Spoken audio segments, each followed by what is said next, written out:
Hai guys, selamat datang di channel aku. Di sini aku ingin membagikan kepada kalian cuplikan-cuplikan dari buku yang aku baca.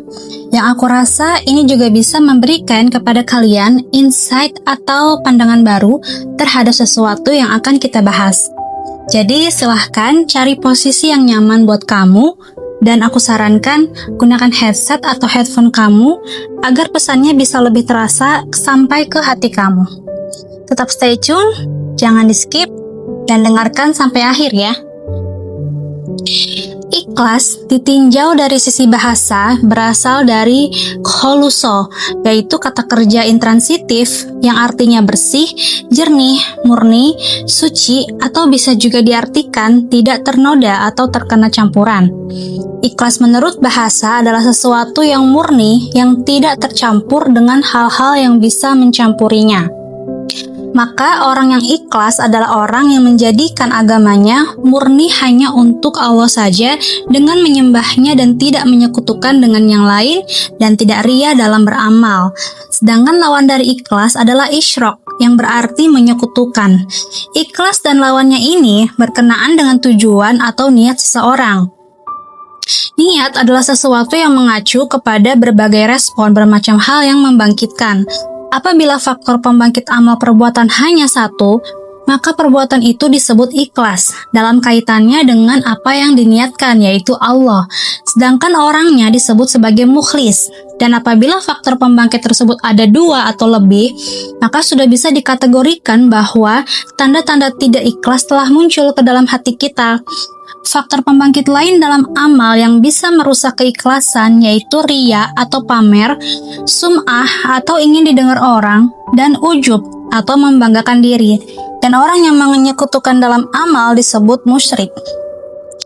Penyekutuan dalam ibadah dapat terjadi dengan menyekutukan Allah dengan segala sesuatu selain Allah, baik berupa manusia, materi dunia, atau diri sendiri.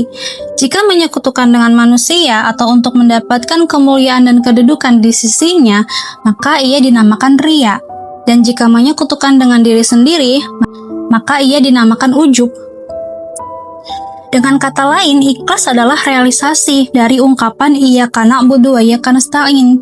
Iyyaka na'budu berarti menyembah hanya kepada Allah, tidak menyertakan tujuan agar dipuji manusia atau lainnya. Iyyaka nasta'in berarti hanya menyembah pada Allah dan tidak menganggap kemampuan menyembah itu dari dirinya. Dalam sholat, kita selalu berdoa demikian. Selanjutnya, hakikat ikhlas itu tidak bisa diungkapkan dengan kata-kata, karena ikhlas tempatnya di hati. Hanya diri kita sendiri dan Allah yang maha mengetahui yang tahu apakah kita ikhlas atau tidak. Ikhlas tidak bisa direkayasa. Mungkin saja bibir kita dapat berucap kata ikhlas di hadapan orang lain, lalu kita dapat mengelabui mereka. Tapi kita tidak mungkin bisa membohongi diri kita sendiri. Ikhlas adalah rahasia yang hanya diketahui oleh kita sendiri dan Allah. Saat kita memberikan bantuan kepada teman atau saudara, mungkin kita bisa meyakinkan dia dengan kata-kata ikhlas, tapi kata-kata itu belum tentu mewakili kondisi hati kita. Dan ikhlas itu tidak terbatas dalam perkara ibadah semata, seperti sholat, puasa, zakat, membaca Al-Quran, haji, dan amal-amal ibadah lainnya. Tapi keikhlasan juga menyangkut amalan-amalan yang berhubungan dengan muamalah atau pergaulan sosial. Ketika kita tersenyum terhadap teman, kita harus ikhlas. Ketika kita mengunjungi saudara, kita juga harus ikhlas. Ketika kita meminjamkan kepada saudara kita barang yang dia butuhkan, kita pun harus ikhlas. Tidaklah kita lakukan semua itu kecuali semata-mata karena Allah. Kita tersenyum kepada teman bukan karena agar dia berbuat baik kepada kita.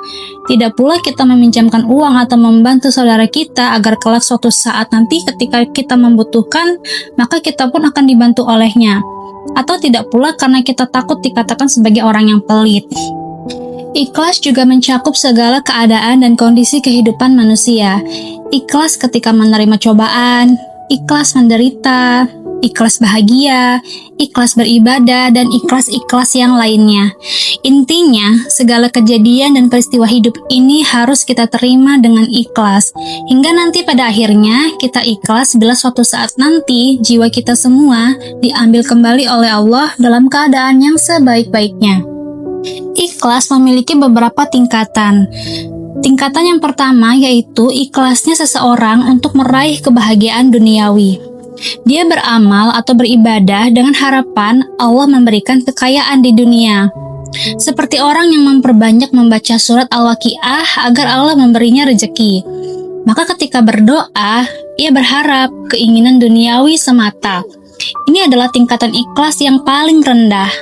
Namun demikian, ini masih lebih baik karena seseorang hanya meminta kepada Allah saja dan tidak meminta kepada selainnya. Ikhlas yang kedua, yaitu ikhlasnya orang yang ahli ibadah. Dalam menjalankan ibadah, mereka memang benar, sudah ikhlas.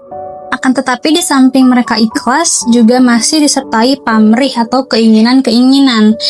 Diikuti atau didorong oleh keinginan-keinginan tersebut. Seperti ingin surga, takut neraka, ingin bahagia dunia akhirat, dan lain sebagainya. Dan di samping itu, mereka masih merasa mempunyai kemampuan dalam beramal atau beribadah. Mereka mengandalkan pada amalnya.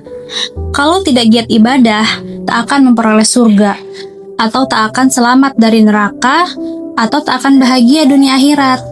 Atau dengan kata lain, keikhlasan mereka masih dipengaruhi atau didorong oleh nafsu ingin mendapatkan pahala dan menghindar dari ancaman siksa.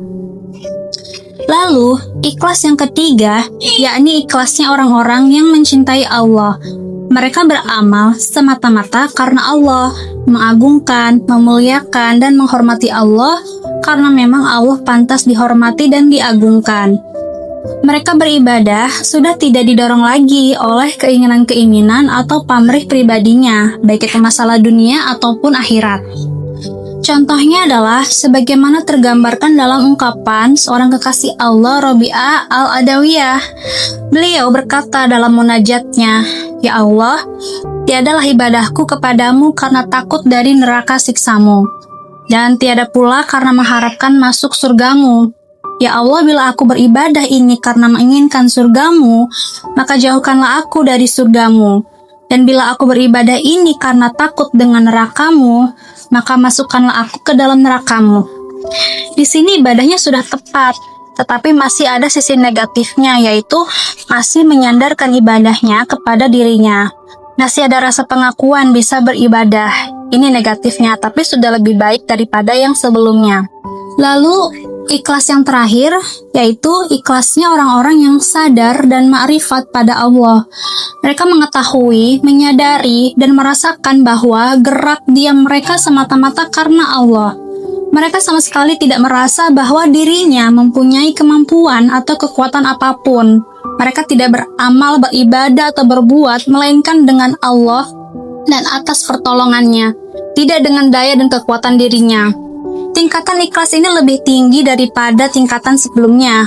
Mereka beribadah tidak karena menengok pahala atau ingin surga, atau takut neraka atau yang lainnya. Benar-benar sudah ikhlas lillahi ta'ala tanpa pamrih atau keinginan sesuatu apapun. Inilah tingkatan ikhlas yang paling tinggi. Pada ikhlas tingkat tinggi, terdapat perbedaan yang halus antara ikhlasnya ahli malamah dan ikhlasnya ahli tasawuf atau sufi. Ahli malamah mengagungkan terjadinya ikhlas pada diri mereka. Mereka mempertimbangkannya, mereka peduli padanya, sedang kaum sufi menghilang dari keikhlasan mereka dalam keikhlasan mereka sendiri. Dalam arti, sufi begitu larut dalam keikhlasan mereka sehingga tidak menyadari ada keikhlasan pada diri mereka. Nah, teman-teman, itulah makna ikhlas dan tingkatan-tingkatannya. Kira-kira kita dari tingkatan yang mana ya? Semoga apapun tingkatan kita saat ini tetap membuat hati kita tetap bersih dan murni dan meniatkan segala sesuatunya karena Allah. Ya, di next video nanti kita akan bahas mengenai cara mengukur keikhlasan. Menarik ya? Emang bisa ya ikhlas bisa diukur? Ya, nanti kita akan bahas di video selanjutnya. Oke teman-teman, terima kasih banyak sudah menemani aku sampai akhir video ini. Aku berharap apa yang aku bagikan bisa memberi kalian insight baru atau sedikit bahan untuk direnungkan. Karena tentunya setiap orang pasti punya insight dan sudut pandangnya masing-masing. Kalau menurut kamu video ini bermanfaat, Jangan lupa klik subscribe dan share juga ke teman-temanmu agar mereka bisa mendapatkan insight yang sama. Dan kalau kamu punya pendapat yang sama atau mungkin pandangan yang berbeda, tuliskan aja di kolom komentar ya, biar teman-teman yang lain juga bisa ikut membaca komentarmu dan kita bisa saling belajar. See you in the next video. Bye-bye.